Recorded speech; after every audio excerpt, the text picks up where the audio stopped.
কেতিয়াবা অনুষ্ঠানৰ দায়বদ্ধতাত টানকৈ কিবা কৈছিলোঁ, সেইটো আছিল এটা দায়বদ্ধতা।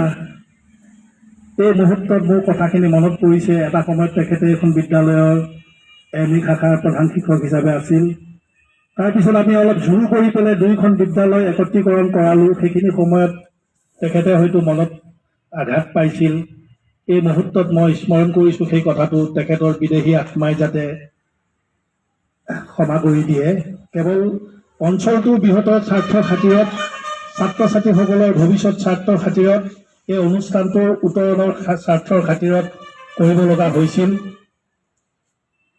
এই মুহূৰ্তত বিশেষ আৰু ক'ব বিচৰা নাই। তেখেতৰ লগত যিটো বন্ধুত্ব, এটা দীঘলীয়া পৰিক্ৰমা,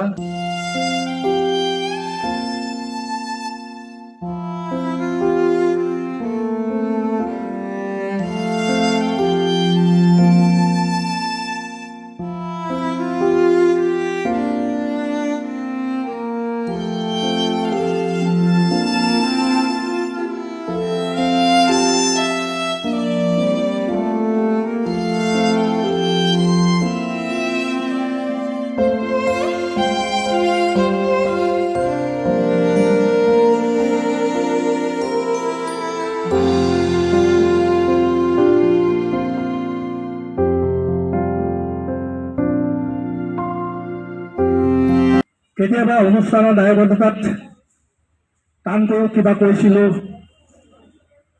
সেইটো আছিল এটা দায়বদ্ধতা। এই মুহূৰ্তত মোৰ কথাখিনি মনত পৰিছে। এটা সময়ত তেখেতে এখন বিদ্যালয়ৰ এম ই শাখাৰ প্ৰধান শিক্ষক হিচাপে আছিল। তাৰপিছত আমি অলপ জোৰ কৰি পেলাই দুইখন বিদ্যালয় একত্ৰীকৰণ কৰালোঁ। যিকোনো খবৰৰ বাবে যোগাযোগ কৰক 7099017330 লগতে 7099017110 নম্বৰত। যিকোনো খবৰৰ বাবে যোগাযোগ কৰক 7099017330 লগতে 7099017110 নম্বৰত।